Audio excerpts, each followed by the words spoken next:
উপস্থাপনা এখানে হয়ে ওঠে আরও মোহনীয়। শিল্পীর সুনিপুণ ছোঁয়ায় যেন সোনার অলঙ্কার হয়ে ওঠে সূর্যের প্রথম আলোকচ্ছটা।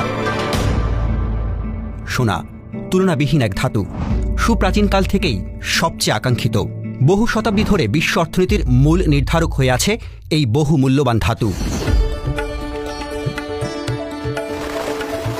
জাতি, ধর্ম, বর্ণ, সংস্কৃতি আদিকাল থেকে বর্তমান সোনার আবেদন সার্বজনীন।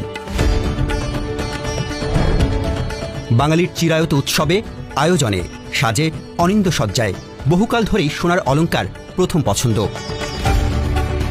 সময় বদলেছে, বদলেছে রুচিও, তবুও সোনার আবেদন এখনও অটুট। এখনও গয়নার বাক্সের প্রথম আকাঙ্ক্ষা সোনা। আসলে গোল্ড হচ্ছে নারীর সৌন্দর্য, আলাদাভাবে একটা আকর্ষণ বাড়ায় দেয় গোল্ডে। এই ক্ষেত্রে থেকে গোল্ডটা ছোটবেলা থেকেই পছন্দ। আরেকটা বিশেষ কারণ হচ্ছে এটা হচ্ছে একটা সম্পত্তি, ঠিক আছে? এই সম্পদটা আপনি রাখেন, আপনি দেখেন কন্টিনিউয়াসলি। আমি যখন খুব ছোট ছিলাম তখন আমি দেখেছি 10,000 টাকা ভরি, 11,000 টাকা ভরি, কিন্তু এখন কিন্তু কিনতে গেলে 1 লাখ টাকার ঊর্ধ্বে ভরি। আমার তার মানে এটা কিন্তু আমি সম্পদ হিসেবে অর্জন করতে পারতেছি, আমি রাখতে পারতেছি ঘরে।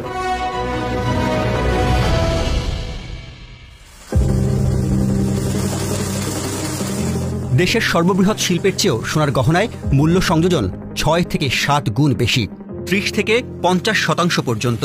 অন্য যে কোনো খাতে বিনিয়োগ করলে দীর্ঘমেয়াদে অবচয় বা মুদ্রাস্ফীতির কারণে সম্পদ মূল্য কমে যাওয়ার ঝুঁকি থাকে। কিন্তু ইতিহাসের পরিসংখ্যান বলছে সোনায় বিনিয়োগের ক্ষেত্রে এমন শঙ্কা একেবারেই নেই।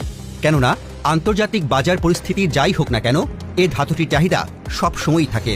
আর তাই শতাব্দীর পর শতাব্দী বহু মানুষ নিরাপদ ভেবে সোনায় বিনিয়োগ করেছেন। সোনাকে বলা হয় সেফ হেভেন। এই গোল্ড কিন্তু পৃথিবীতে শুধু জুয়েলারির জন্য বা সাজসজ্জার জন্য ব্যবহার হয় না।